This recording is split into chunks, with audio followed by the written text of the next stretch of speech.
जय अहोई माता। राम राम दोस्तों, सभी बहनों को मेरी तरफ से राम राम। अहोई माता की आप सभी को शुभकामनाएं। मैं कथा कह रही हूँ अहोई माता की।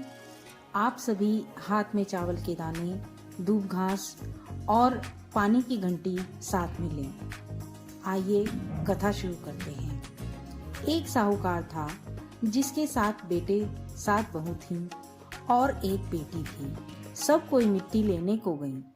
मिट्टी खोदते समय ननंद के हाथ से शाहू माता का बच्चा मर गया। शाहू माता बोली कि मैं तेरी कोख बांधूंगी। तो ननंद ने अपनी सारी भाभियों से कहा, लेकिन ननंद के बदले में अपनी कोख बंधवाने के लिए 6 भाभियों ने मना कर दिया। पर उसकी छोटी भाभी ने सोचा, नहीं बंधवाएंगे तो सासू जी नाराज हो जाएंगी। तो छोटी भाभी ने अपनी कोख बंधवा ली। अब उसका जो बच्चा होता वो 7वें दिन मर जाता। एक दिन उसने पंडिताइन को बुलाकर पूछा कि क्या बात है, मेरे जो बच्चे होते हैं 7वें दिन मर जाते हैं। तब पंडिताइन बोली कि सुरभि गाय की सेवा किया करो।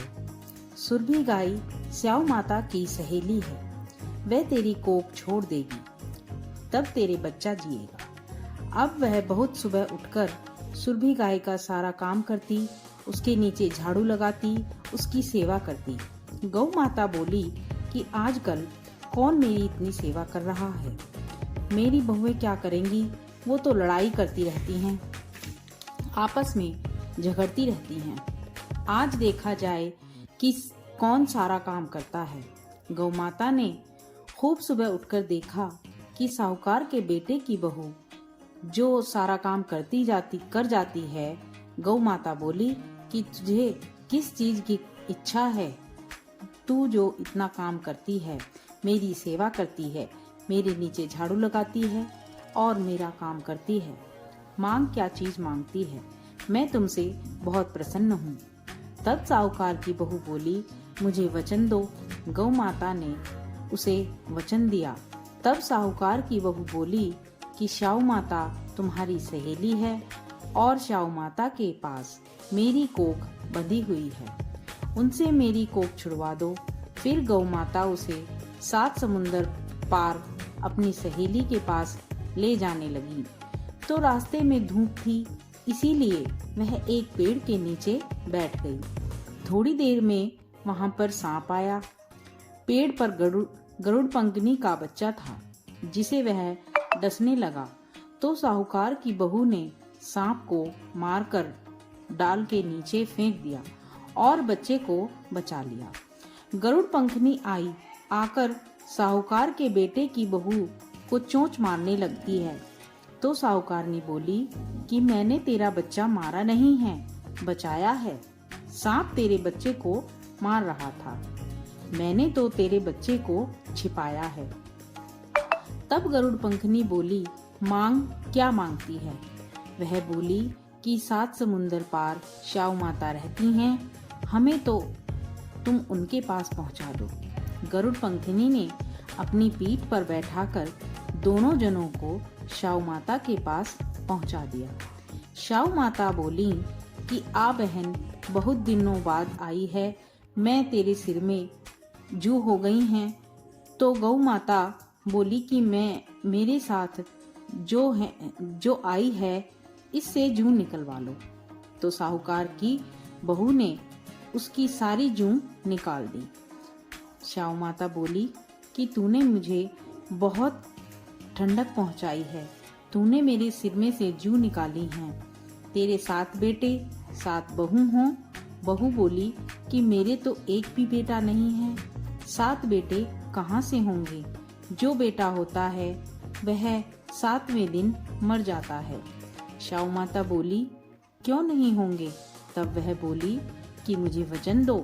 तो शाहू माता बोली, वचन ये है वचन उकोती धोबी कुंड पर कंकरी हों। जब साहूकार की बहू बोली, मेरी कोख तो तुम्हारे पास बंधी है। तब शाहू माता ने कहा, तूने तो मुझे बहुत ठगा है, मैं तेरी कोख खोलती हूँ नहीं, लेकिन अब खोलनी पड़ेगी। जा, तेरे घर में तुझे 7 बेटे और 7 बहू मिलेंगे। तू 7 उजमन करियो, 7 अहोई माता, 7 मांडियो और 7 कढ़ाई कराइयो। वह घर गई, देखा कि 7 बेटे 7 बहू हैं। बहुत धन हो रहा है। उसने 7 अहोई मांडी, कोई दीवार पर, कोई मटके पर, कोई कहीं। 7 उजमन करे, 7 कढ़ाई करी।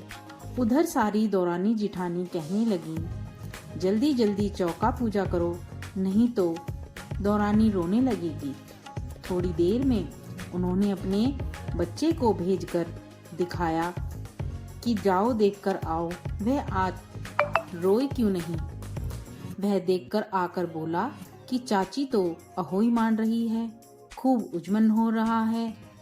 वहाँ पर 7 अहोइयाँ हैं, 7 मांडी हैं, 7 कढ़ाइयाँ हैं। जब वह सब बोली कि तुमने कोक कैसे छुड़ाई, वह बोली कि मैंने तो कोक बंधाई नहीं, शाऊ माता के बच्चे के मरने से कोक बंध गई।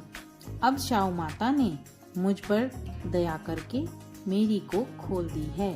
हे शाऊ माता, जैसे आपने साहूकार की बहू की कोक खोली है, ऐसी भी आपका व्रत करने वाले, कथा सुनने वाले, उजमन करने वाले सभी की कोक खोलना, हुंकारा भरने वाले की भी कोक खोलना, अपने सारे परिवार की कोक खोलना।